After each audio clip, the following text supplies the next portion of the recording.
Islam, Shalom, Hola, Aloha, Osio, Bonjour, Assalamu Alaikum. This is your brother Zach Bay, Indigenous American Moor. Do you have questions about claiming your nationality? Are you confused or hesitant on how to get started or where to get started? Resources on what to study, questions and answers, maybe even a question on where to purchase an authentic fez. Help me help you. Book your session below. Use keywords Moorish Nationality.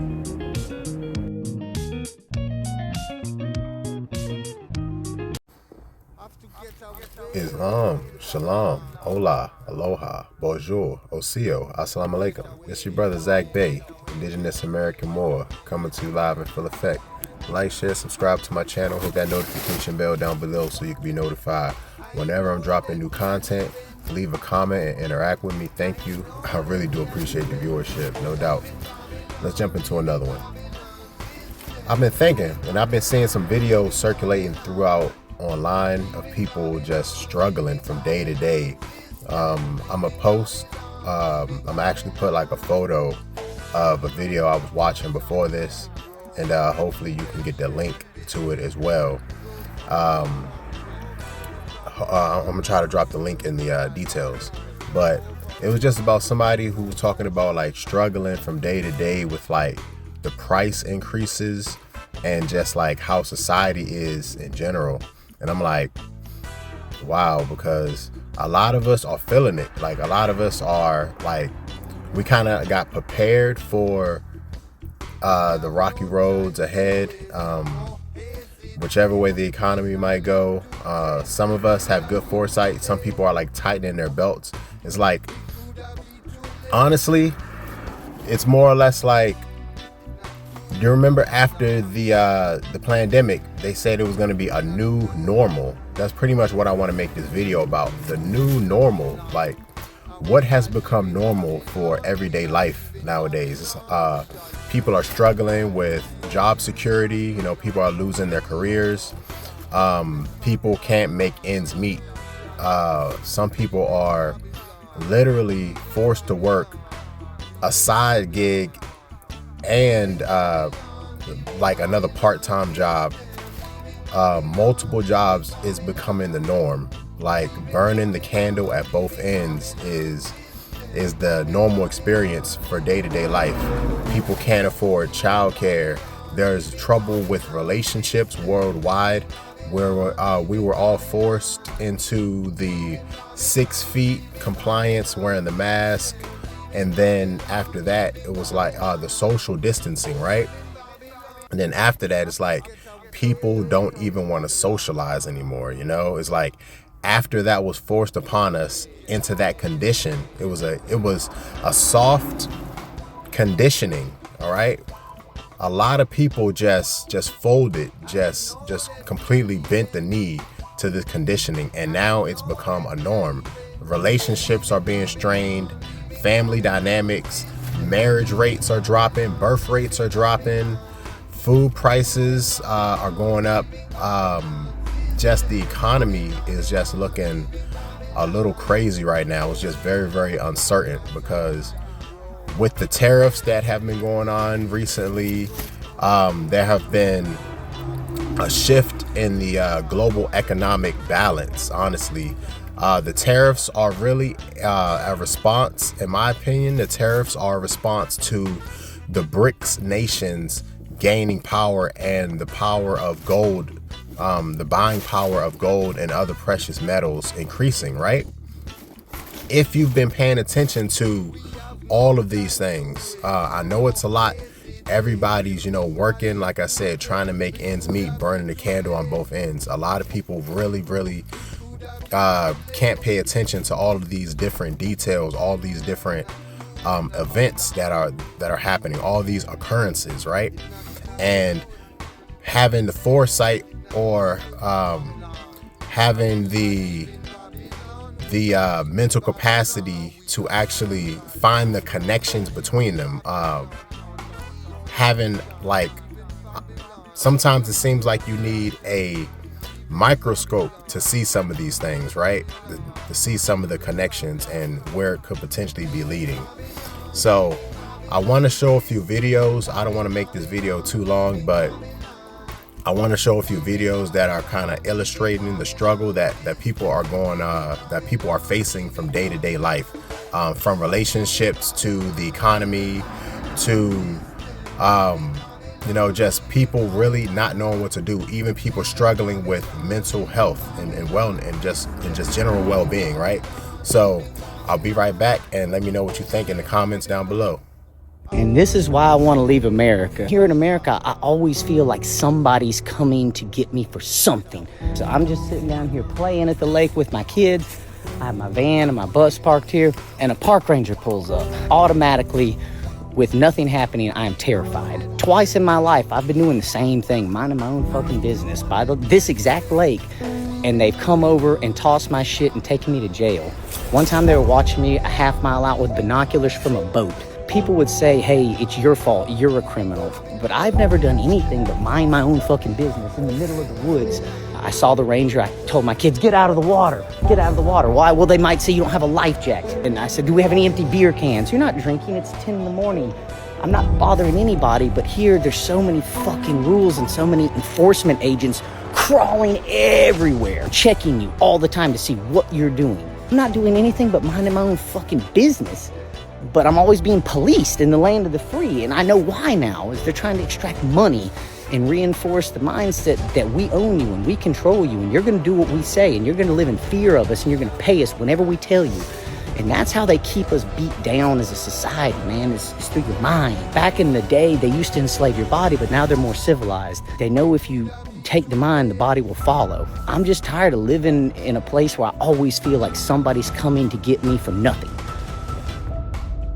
Is anybody else having the troubles that we are with getting these millennial 20 to 33-year-old professionals to work a full day with urgency? It's the lack of wages.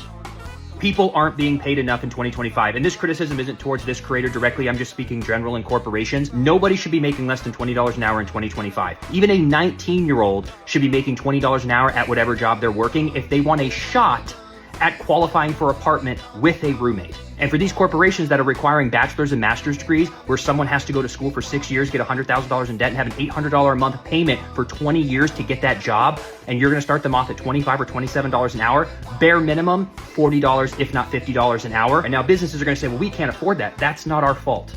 It is not our fault that apartments are $2,200, that houses are $400,000, that college is $25,000 a year, and daycare is $1,500 a month per child. That's not our fault. In order for us to live and thrive and be happy and not be burnt out, people need $40 an hour so that we can participate in this economy. So we can invest for our future, we can have a little fun, and we can feel productive that we're making progress in our life. So corporations need to get together, and you need to figure out how to fix the cost of this entire world, or you need to figure out how to pay people more money. If you were to pay somebody $80,000 to $100,000 to $120,000 a year, you're gonna see a lot less burnout. People think, oh, these kids are so burned out, they're just lazy. It's like, no, they're working 40 hours a week, but at the end of the month, they have nothing to show for it. So if you're not making any progress and you look back 5 years and go, damn, I made $300,000 in the last 5 years, or I made $400,000 in the last 5 years, and I have nothing. If anything, I have $25,000 in debt. That's gonna create burnout because you feel like you just put in 5 years of work and have nothing to show for it. And we still have people blaming them that, well, the reason you're broke is because of the coffee. It's like, no, it's the 25% inflation that we've faced that just destroyed people's spending power. It's the 30% increase in rent prices where people are spending 40% of their money on rent. You're still being taxed 20, 25, 30%. People just don't have any money. People aren't having kids. They're not being able to start families. People are struggling financially, fighting financially. Relationships are suffering. This is all decline in living standards. You realize millennials with degrees are living with roommates into their 30s, not having kids? How do you have a Thanksgiving in a 900 square foot apartment? How do you have a dog and go play in the backyard and make memories with your kids? I was living in an apartment complex just 2.5 years ago. Tons of kids. They may do, but they're all playing on the cement floors in the hallway because they don't have a yard. Because houses are $400,000. Humans are good at adapting, but there's a fine line between adapting and being taken advantage of, and I think we're being taken advantage of. Y'all told black men that they had to have money to holler at you. That's why they don't want to go to college. College is the long play. College is 4 years, then sometimes an additional 2 or 3, sometimes an additional 5 or 6, depending on what career field you choose. Y'all told black men they gotta have money right now. So they're not thinking about 4, 5, 6 years down the road. They wanna go make money now. And regardless of what some men will say, there are a lot of men out there in the world that do things to impress women. Women, y'all may not recognize the power that you have, but I am willing to bet my last dollar if we put more emphasis on being attracted to intelligence, being attracted to character, integrity, being attracted to commitment, determination, drive, I'm willing to bet they'll start going to college. I said what I said. Because if you stop and think about it, a lot of the things that we do is to impress the other sex. Now, I know y'all are going to say, I'm decentering men. I hear you. And men, I know you're going to say, I ain't worried about these. I get it. But we all want attention. A lot of us want to be validated. A lot of us want to be chose, be picked. And we will do the things to get us picked. So that might be why they're not going to college. Another idea is, a lot of black men are being raised by single black mothers and they ain't got the money to support their sons through college. So how am I going to get into college when my mama can barely afford to feed me and my siblings? I don't feel like that's even an option.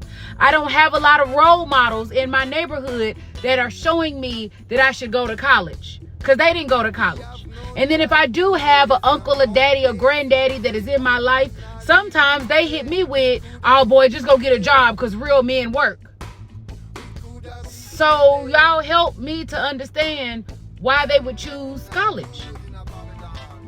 And now y'all are ragging on trade schools, talking about trades that give you a job. Excuse me?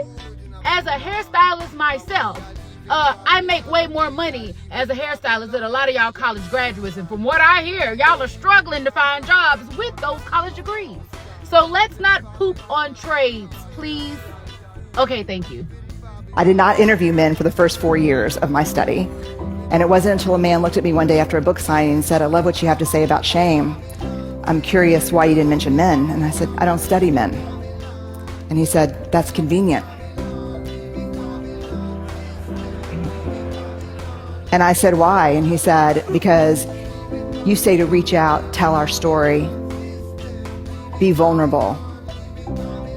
But you see those books you just signed for my wife and my 3 daughters? I said, yeah. They'd rather me die on top of my white horse than watch me fall down. When we reach out and be vulnerable, we get the shit beat out of us. And don't tell me it's from the guys and the coaches and the dads. Because the women in my life are harder on me than anyone else. So I started interviewing men and asking questions. And what I learned is this. You show me a woman who can actually sit with a man in real vulnerability and fear, I'll show you a woman who's done incredible work. I think it's really, really interesting. So hopefully you enjoyed those videos, because a lot of those really hit home, especially when they was talking about like so-called black men not being in college as much and being like judged for that, when we know what happened to the trade schools, and we know we pretty much know what happened to the trades that were in the school systems. We know what happened to the income to debt ratio. A lot of men recognize that when it comes to getting loans and stuff for college and higher education. And then besides that, it's like, where are the jobs coming from? There's a lot of people who are worried about actually getting employment for what they study for when they leave higher education, when they graduate college, right? So those insecurities really, really matter. And a lot of men are really, really taking notice of it. You know what I'm saying? And we're not putting ourselves in those situations. A lot of men are being very, very financially responsible right now, are being frugal, are like squirrels storing up nuts for the winter. You know what I'm saying? Like, that's what a lot of men are on right now. You know, a lot of men are not on being wasteful. And then the fact that Gen Z And a lot of the younger people in these generations don't want to work anymore. A lot of the boomers and a lot of Gen Xers are saying the young people are lazy, but nobody wants to work and sweat and bleed into a system that isn't going to benefit you in the long run. Social Security was disappearing and being depleted and being wasted on other frivolous things, right? So people really just aren't feeling the benefits of bleeding and sweating and giving your all 110% to a company, to a corporation that doesn't care whether you show up the next day or not. You know, like if you don't show up, they're gonna replace you with somebody. You know, so much stuff happening. It was a guy who passed away for overworking himself, working himself into an early grave in order to provide for his family, working 80 plus hours a week. Men passing away over or expiring over relationship issues. There's still the whole younger generation being like completely sexless as it goes for men. It's like men from ages 18 to 30 haven't spoken to a girl, hasn't approached a girl for a romantic relationship. It's so much stuff going on in this world, and a lot of it can be traced back to how the economy is doing, or the so-called new normal that we were forced into, that was thrust upon us rather, after the whole pandemic plan failed. You know, they came out and said that there was a lot of lies, there was a lot of misinformation, a lot of information was being covered up, and then we get back into this new normal. Society is supposed to go on exactly how it's supposed to, picking up where we left off, but people have really seen the shift. I feel like the shift was kind of felt when people realized that they didn't have to go into work and work a 9 to 5. The government had plenty of funds to give everybody, to give most people who were working, right? And they were like really sitting back and collecting checks. That was only about a few years ago, about 5 years ago, or 4 years ago or so, right? People were sitting back and realizing that, hey, I'm collecting government benefits and the government has had this money all along, and people don't have to get out here and break their backs for these companies and these corporations that really don't give a damn about you, right? They're making record profits. During the whole pandemic, these corporations were making record profits, fam, and people are recognizing this. We can't afford to have a short memory in this day and age when it comes to the economy, when it comes to relationship issues, family dynamics. It's a lot of undue stress put on young men. I was even listening to some information about the gender pay gap and how it has recently been disproven. I believe Google did a study on the gender pay gap, and they found out that the company Google was actually paying the female employees 10% more than the male employees across the board, fam. It's just so much going on right now. Like I said, I don't want to make this video too long, but it's definitely a struggle from day to day. Let me know what you think in the comments down below. Let me know what you think about those videos that I showed, and you know, hopefully men, young boys, we can get back on track with proper mental health in the year 2025, right? So once again, this is your brother Zach Bay, Indigenous American Moor. Peace.